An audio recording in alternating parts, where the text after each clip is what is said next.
الحمد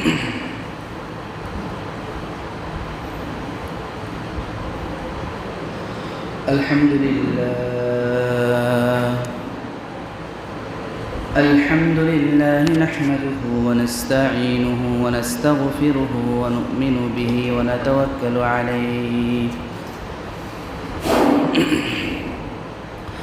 ونعوذ بالله من شرور أنفسنا ومن سيئات أعمالنا من يهده الله فلا مضل له من يضلله فلا هادي له ونشهد أن لا إله إلا الله وحده لا شريك له ونشهد أن سيدنا وسندنا وحبيبنا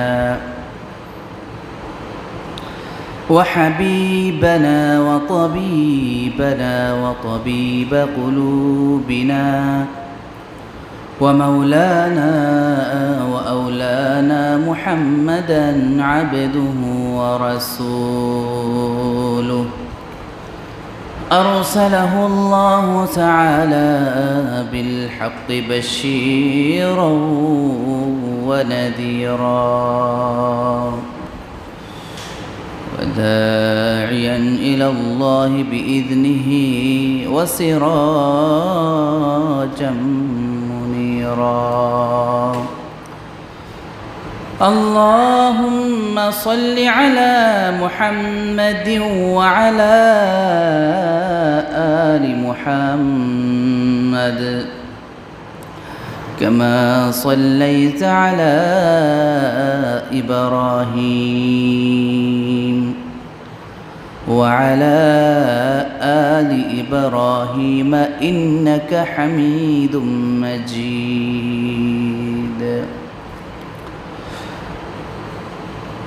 اللهم بارك على محمد وعلى آل محمد كما باركت على إبراهيم وعلى آل إبراهيم إنك حميد مجيد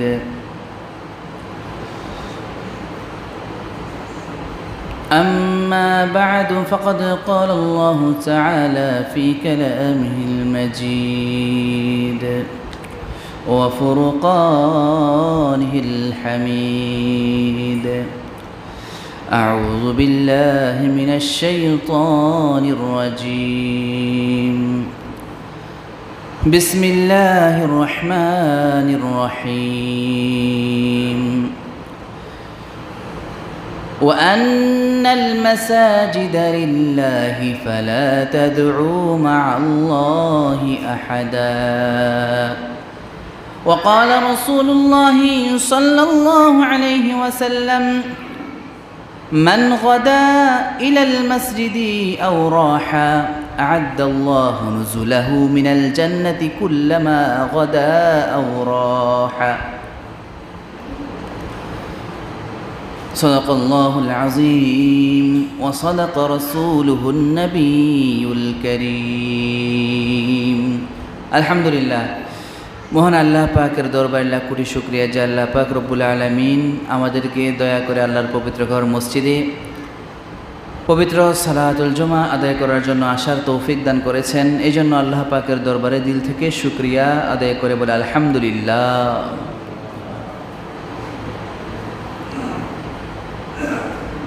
মুহতারাম হাজিরিন, আজকে সংক্ষিপ্ত সময়ে সংক্ষিপ্তভাবে ফাদাইলুল মাসাজিদ মসজিদের ফজিলত সম্পর্কে কিছু সংক্ষিপ্ত আলোচনা করব। আল্লাহ তাআলা যদি তৌফিক দান করেন ইনশাআল্লাহ। আসলে মসজিদের ফজিলতগুলো আমাদের জানা থাকা জরুরি, এজন্য যে কোনো একটা ইবাদত এর ফজিলত, লাভ, উপকারিতা যদি আমাদের জানা থাকে তাহলে আসাটা সহজ হয়ে যায়।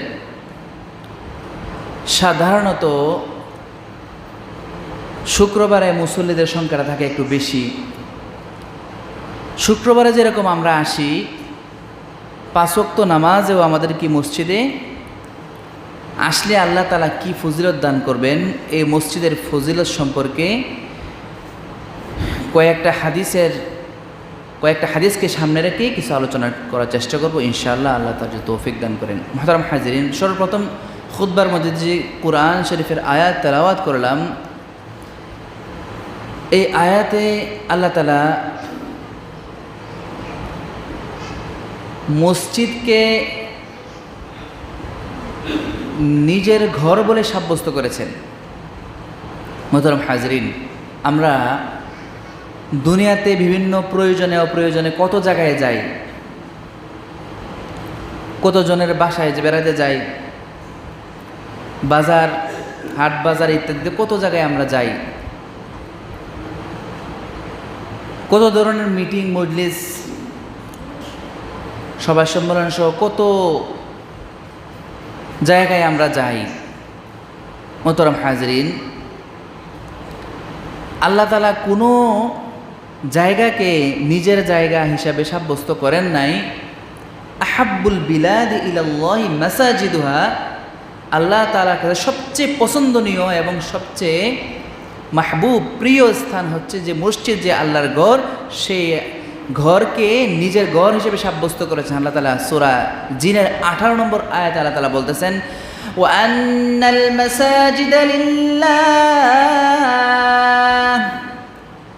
এই মসজিদগুলো হচ্ছে আল্লাহর জন্য, আল্লাহ তাআলার জন্য সেই মসজিদ, অর্থাৎ আল্লাহ তাআলার ঘর এই মসজিদ। ফালা তাদউ মাআল্লাহি আহাদা, তোমরা ডাকিও না আল্লাহ তাআলার সাথে কাউকে। বর্তমান এই আয়াতের আলোকে একটা কথা বলতেছি, দেখেন, কিছু মাজার পূজারী ভণ্ডদের কিছু মসজিদ আছে, যেই মসজিদগুলোর আমি দেখে আসছি চট্টগ্রামে, মসজিদের ভিতরে মাজার, কবরটা করছে যে মসজিদের একদম মিডিলে, একদম মাঝখানে কবরটা। মসজিদগুলোতে এসে তারা পীর বাবার নামে কি করে, মান্নত করে, সেখানে সেজদা দেয়।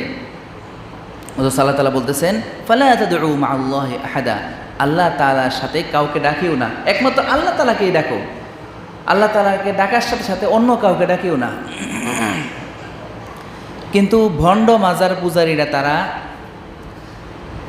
শয়তানের ধোঁকায় পড়ে আর কিছু ভণ্ডদের প্ররোচনায় তারা সেখানে যায়, মান্নত করে, সেজদা দেয়, ডাকে তাদের পীর বাবাকে, খাজা বাবা ইত্যাদি ইত্যাদি। যাই হোক, সে আলোচনায় আমি যাচ্ছি না। এগুলো সম্পূর্ণ শিরিক। এই সমস্ত শিরকি কাজ থেকে আমাদের বেঁচে থাকতে হবে। আল্লাহ তাআলা ছাড়া কাউকে ডাকা যাবে না, কাউকে লাভ ক্ষতির মালিক মনে করা যাবে না। মুহতারাম হাজিরিন, অথচ দেখা যায় যে একটা বড় একটা গরু, একটা মহিষ মান্নত করে মাজারে নিয়ে যায়, কি জন্য? যে নির্বাচনে দাঁড়াইছি, নির্বাচনের জন্য কি হইতে পারি, পাশ করতে পারি, বা আমার মেয়ের বিবাহ হইতেছে না, ভালো জায়গায় যেন বিবাহ হয়ে যায়, বা বিয়ের পর বাচ্চা হইতেছে না, বাচ্চার জন্য সেখানে যায়, বাচ্চা হইলে একটা মহিষ দিব, বা মহিষ দিয়ে সেখানে মান্নত করে আসে, ইত্যাদি ইত্যাদি, যেগুলো আপনারা জানেন সমাজে চলতেছে, সম্পূর্ণ শিরিক। আর শিরিক এমন একটা কঠিন গুনাহ, সরাসরি নবীকে আল্লাহ তাআলা বলতেছেন, লা ইন আশরাকতা লা ইয়াহবাতান্না আমালুক, হে নবী, সরাসরি আপনি যদি শিরিক করেন, লা ইয়াহবাতান্না আমালুক, আপনার সমস্ত আমল বরবাদ হয়ে যাবে। মুহতারাম হাজিরিন, তা আমরা সরাসরি তো আল্লাহর সাথে কাউকে এভাবে শরীক করতেছি না, কিন্তু ভিতরে ভিতরে দেখেন কিছু শিরিক হয়ে যেতেছে আমাদের মাধ্যমে, যেগুলো আমরা টেরও পাইতেছি না। তো যাই হোক, আমি আমার মূল আলোচনায় ফিরে আসি। মসজিদের যে ফজিলত সম্পর্কে আলোচনা করতেছিলাম, প্রথমে বলছিলাম মসজিদ আল্লাহ তাআলার ঘর, এটা সবচেয়ে বড় মসজিদের একটা ফজিলত। আমরা কার ঘরে আসলাম? আল্লাহর ঘরে আসলাম। তা আমরা আল্লাহর ঘরের মেহমান। একজনের বাসায় যখন আমরা যাই, মেহমান হিসেবে যাই না? আমরা এখানে আসলাম মানে আল্লাহর মেহমান হয়ে আসলাম, আমরা আল্লাহ তাআলার মেহমান। মোহতারাম হাজরিন, তো মসজিদে যে আমরা মেহমান হিসেবে আসলাম, মেহমানকে তো দুনিয়ায় আপনি কোনো জায়গায় মেহমান হিসেবে গেলেন, আপনাকে সেখানে আদর আপ্যায়ন করে না?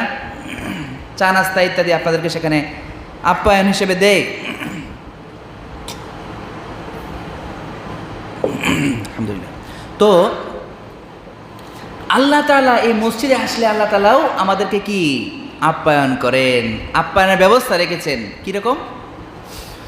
হাদিস শরীফে আছে, বুখারী শরীফের 662 নম্বর হাদিস, রাসূলুল্লাহ সাল্লাল্লাহু আলাইহি ওয়াসাল্লাম বলতেছেন, মান গাদা ইলাল মসজিদি আও রাহা আ'আদ্দাল্লাহু নুজুলাহু মিনাল জান্নাতি কুল্লামা গাদা আও রাহা কুল্লামা গাদা আও রাহা। নবী বলতেছেন, যে ব্যক্তি সকাল বিকাল সকাল সন্ধ্যায় মসজিদে আসে, মোহতারাম হাজরিন, মসজিদে এসে 5 ওয়াক্ত নামাজের জন্য সে আসে, আল্লাহ তাআলা জান্নাতের মধ্যে প্রতিবারের জন্য আপ্যায়নের ব্যবস্থা করেন। প্রতিবার আসছেন, আল্লাহ তাআলা বললাম না, আপনি কোথাও গেলে তো আপনার সেখানে মেহমান হিসেবে গেলে নাস্তার ব্যবস্থা করে। প্রতিবার আসছে না মসজিদে, এই প্রতিবার আসার বিনিময়ে জান্নাতে আলাদা একটা আপ্যায়নের ব্যবস্থা আল্লাহ তাআলা করে রাখছেন। আ'আদ্দাল্লাহু নুজুলাহু মিনাল জান্নাহ, জান্নাতে আপ্যায়নের ব্যবস্থা করেছেন আল্লাহ। কাদের জন্য? আমাদের জন্য। আমরা যখন জান্নাতে যাব ইনশাআল্লাহ, দেখতে পাবো আমাদের আপ্যায়ন যে ব্যবস্থাগুলো করেছেন। প্রত্যেকবার যে মসজিদে আসছি, যে যতবার মসজিদে আসবে ততবার তার জন্য আলাদা আপ্যায়নের ব্যবস্থা থাকবে সেই জান্নাতে।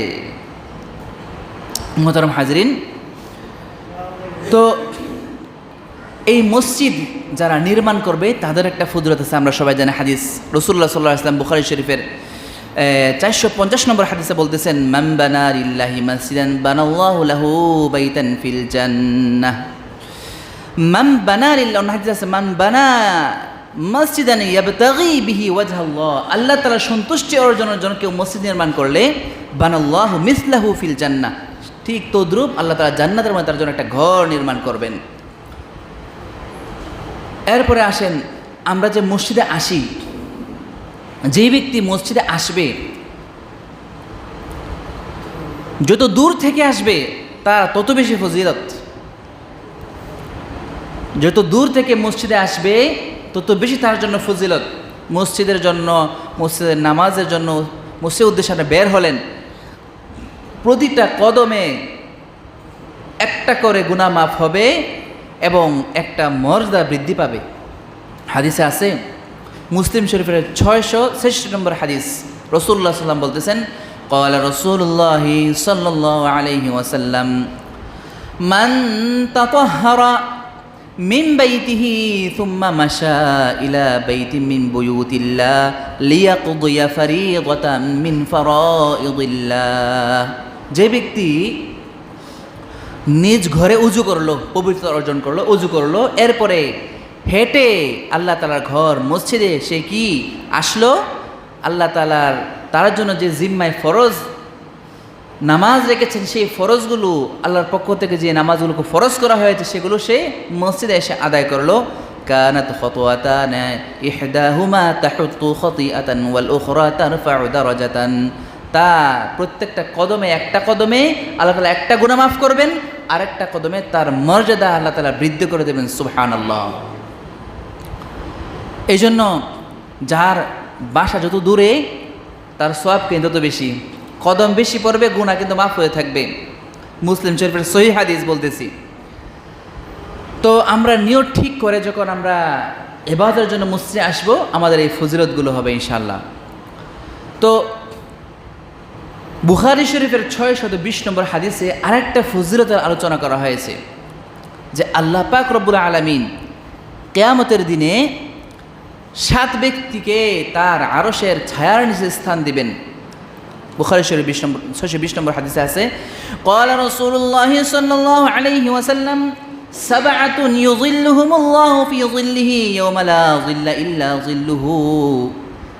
7 প্রকার 7 শ্রেণীর এরকম মানুষ, ইউযিল্লুহুমুল্লাহু ফি যিল্লিহি, আল্লাহ তাআলার আরশের ছায়ার নিচে তাদেরকে স্থান দিবেন।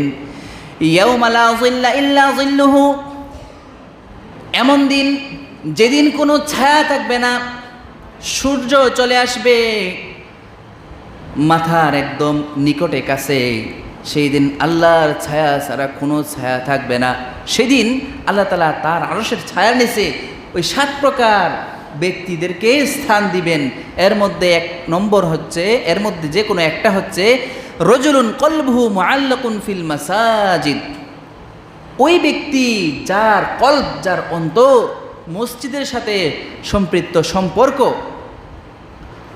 ফজরের নামাজে সেই ব্যক্তি আসলো, তার মাথার মধ্যে সবসময় এটা কাজ করতেছে যে জোহরের সময় কখন আসবে, কখন আবার উপপবিত্রতা অর্জন করে জোহরের নামাজে আসবে। জোহরের নামাজ পড়ে আবার চলে গেল, কিন্তু অন্তরটা সে মসজিদে রয়ে গেল যে আসরের সময় কখন আসবে, সে আসরের সময় আবার আসরের নামাজ আদায় করার জন্য মসজিদে আসতে হবে। সেই মনটা কিন্তু কি তার থেকে গেল মসজিদেই। এই মসজিদে সে সম্পৃক্ততা, মসজিদের সম্পর্ক, কল্প, এটার ফজিলত কি যে কিয়ামতের দিন এই সম্পর্কের কারণে, এই তাআল্লুকের কারণে আল্লাহ তাআলা তার পবিত্র আরশের ছায়ার নিচে আমাদেরকে স্থান দেবেন। সুবহানাল্লাহ।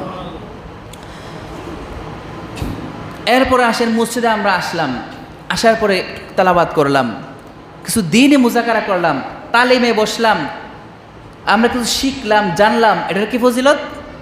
মুসলিম শরীফের 2699 নম্বর হাদিসে রাসূলুল্লাহ সাল্লাল্লাহু আলাইহি ওয়াসাল্লাম বলতেছেন, ক্বালা রাসূলুল্লাহ সাল্লাল্লাহু আলাইহি ওয়াসাল্লাম মাজতামাআ কওমুন ফি বাইতিন মিন বুয়ুতিল্লাহি ইয়াতলুনা কিতাবাল্লাহি ওয়া ইয়াতাদারাসুনাহু বাইনাহুম। নবী বলতেছেন, যে কওম, যে দল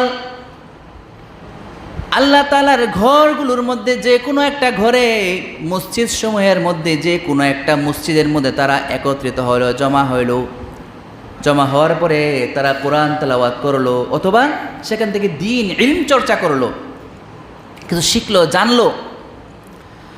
ইল্লা নাযারাত আলাইহিমুস সাকিনাহ, আল্লাহ তাআলা ওই দলের উপরে, ওই জামাতের উপরে আল্লাহ তাআলা সাকিনা নাজিল করেন, সাকিনা নাজিল করেন। আল্লাহ তাআলা ওই জামাতের উপরে রহমত নাজিল করেন, সাকিনা রহমত, রহমত।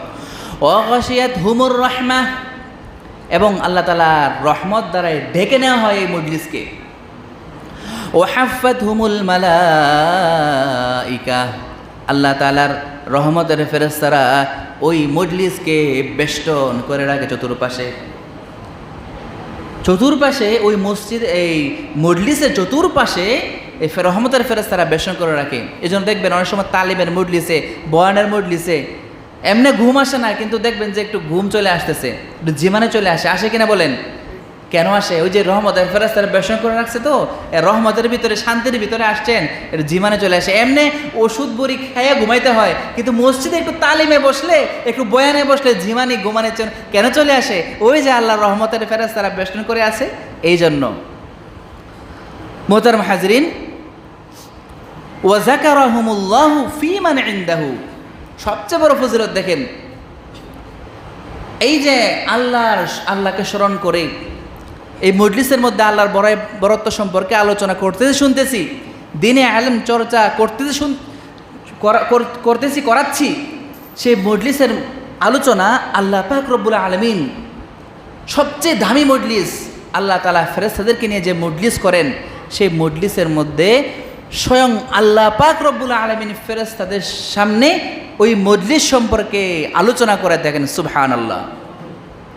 তাহলে আমি যদি দুনিয়াতে কোনো একটা মজলিসে বসলাম, আমার নামটা সরাসরি আল্লাহ তাআলা উচ্চারণ করবেন যে অমুক অমুক মসজিদে এত সময় আমার আলোচনা করতেছে, কোরআন তেলাওয়াত করতেছে, দিন শিখতেছে, আলোচনাগুলো সেই আল্লাহ পাক রব্বুল আলামিন স্বয়ং ফেরেশতাদের সামনে আলোচনা করবেন। মুহতারাম হাজিরিন, তো যাই হোক, তো আজকে মসজিদ সম্পর্কে, মসজিদের ফজিলত সম্পর্কে কিছু আলোচনা শুনলাম। শুধু শুনলাম, এক কান দিয়ে শুনলাম আরেক কান দিয়ে বের করে দিলাম, ঠিক সেরকম নয়। আমাদের মসজিদে আসতে হবে, 5 ওয়াক্ত নামাজ মসজিদে জামাতের সাথে পড়ার চেষ্টা করতে হবে, অপর ভাইকে দাওয়াত দিতে হবে। বিশেষ করে যদি আমাদের অলসতা কাজ করে আসার জন্য প্রয়োজনে আমরা জামাতে যেতে পারি। ধরেন আপনার মোবাইলটা আপনি কি করলেন, ব্যবহার করলেন, 1 দিন 2 দিন ব্যবহার করার পরে কিন্তু কি চার্জ চলে যায়, হ্যাঁ? তো চার্জ দিয়ে আবার কি করতে হয়, ব্যবহার করতে হয়। ঠিক আমাদের কল্প অন্তর ঠিক সেরকমই, যখন চার্জ চলে যাবে আবার চার্জ দিতে হবে, আর নাহলে অরহরা চলে আসবে। আপনি যখন মাসে 3 দিন লাগাবেন, এই মাসে 3 দিন যখন আল্লাহ রাস্তায় বের হবেন, তখন অন্তরটা, কল্পটা তখন চার্জ হয়ে যাবে।